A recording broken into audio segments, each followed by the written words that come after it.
Well, good morning. Happy Wednesday. Hope all of you are doing well.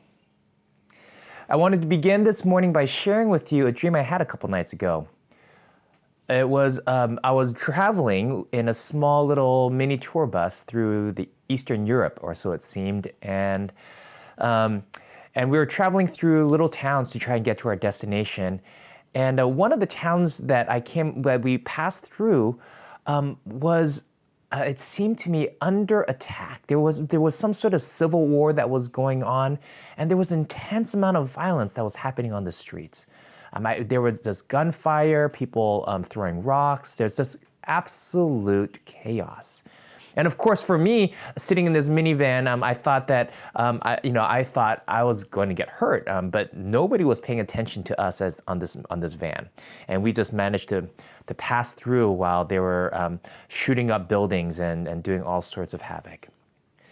And later on, we come to this town, which was our destination, and it turns out that this whole trip was to get to this one little town that was offering these group tennis lessons that we signed up for. Now, it's a dream. It doesn't make sense, really. But we get to the tennis courts, and it turns out that for this little bus of 10, this entire town was not ready for us. And they did not have enough rackets to supply for us to be a part of this group tennis lesson. And you might think that, and I thought that this was a weird dream. I woke up for a minute and thought this did not make sense whatsoever. But there have been dreams that I've had in the past where God just says, you might want to pay attention to this one. And this was one of them. And so I sat in the morning and I prayed about it and I thought about what this dream could have meant. And then it dawned on me. It dawned on me that I was at two different towns, and one that was marked with intense fear, and the other one that was suffering through scarcity. And I realized that we are living in times where there is an intense amount of fear and a deep sense of anxiety and scarcity around us, isn't there? The fear that comes, we are just continually being assaulted by social media and the news cycle, that incite a lot of intense amounts of fear, but also fear of the things that we can't see. Fears of our own economic stability, our job stability, fears of our own health from this invisible enemy that can come against us. And we have scarcity.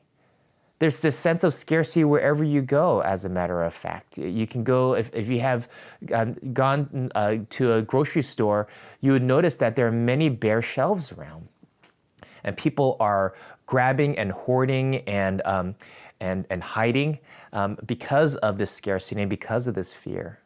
We are living in a time that a lot of these things, a lot of our of evil and of our own weaknesses are being clarified and revealed to us. When I think about Jonah 4, as Pastor Dan preached on last week,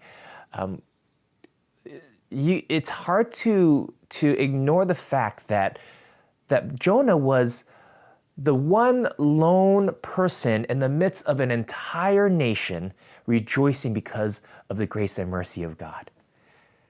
That there's this moment where there's this juxtaposition of a revival, the greatest revival of an entire nation, an evil nation, for that matter, coming to know the Lord and thanking God and worshiping God for that.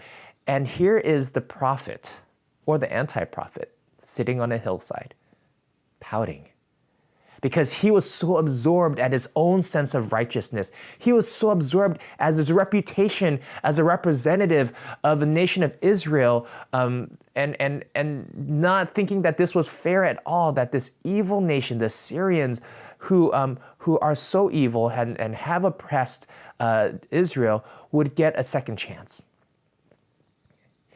And it dawned on me that here we are in the midst of all of our lives, and we're being assaulted by all senses of our fears, and we have our deep level of insecurities and scarcity, and it's so easy to miss the grace of God around us, the mercy of God around us.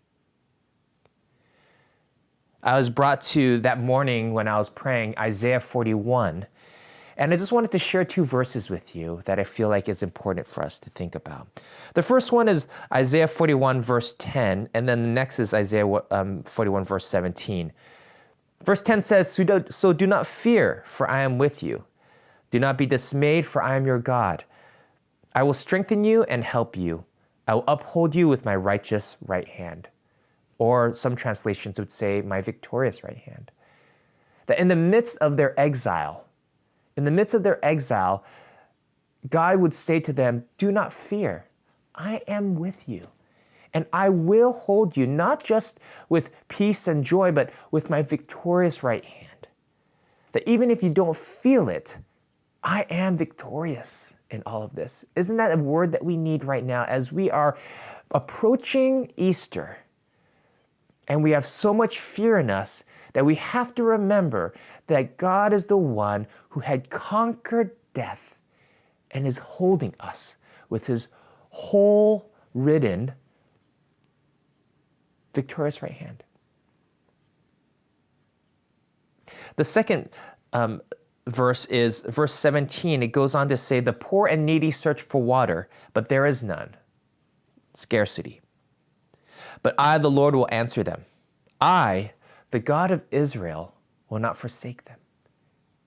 And it goes on to say that in the desert, there's going to be an overabundance of water. And in the desert, in the dry places, trees are going to be planted. That God's going to do that. And in the most unlikely places, God is going to bring an abundance over and above anything that we could ever imagine. That God would do it. And in the midst of what we are experiencing with the deep scarcity and fear, it's so easy to overlook what God is supplying to us today. So I want to invite you this morning and this week, sisters and brothers, to consider and pay attention to what God is doing and what God is providing for you. We need to be people that capture and practice gratitude. In her book, Tish Harrison Warren's book, Liturgy of the Ordinary, which I'm reading and I highly recommend to you as a way to recognize the sacred practices in our everyday lives, she writes a little bit about that as she talks about this taco soup that she had made or she had warmed up as a leftover for her lunch, and how often it just seems like a bowl of food that you eat, but you can tend to miss the point that even in a bowl of soup that's nutritious, it's not going to supply all that we need because it is God that will provide us the eternal nourishment. But she goes on to say that there's a practice of giving thanks that we have often forgotten or overlooked. And I want to read that part to you. "I briefly bow my head and thank God for my taco soup, a daily ritual so ingrained in me that I pause in gratitude before this meal without much thought. But this habit of prayer reminds me to receive the day and all it contains as a gift." Sisters and brothers, it's not just the taco soup that is a gift to us. It's not just the meal before us. I wonder how many times you have given thanks just as rote, just as a matter of habit and not a matter of intention. But these little things that we do throughout the day can either just be ritual or it can be a catalyst that sparks a chain reaction of gratitude. Because the more we practice gratitude, the more we recognize that it is God who will provide victory. It is God who will provide our needs. It is God and God alone. And it's all represented in this bowl of taco soup or a sandwich or pita bread or tortilla, whatever is before you, that this little moment you have is a moment that you can pull out of any sense of fear and scarcity and say, God, thank you. So sisters, my brothers, may today be a day where you take the intention, that make the conscious decision to sit before your food, take a deep breath, and thank God for what is before you, and receive it as a gift. May this week be a week where your eyes are open to all the things and all the grace and mercy that God is giving to you in the midst of a time of fear and scarcity. I hope that you have a good week, and I look forward to seeing you all on this Family Sunday where we get to celebrate together Palm Sunday to welcome our King into our homes. So join us. Join us this Sunday. God bless you, and go in peace.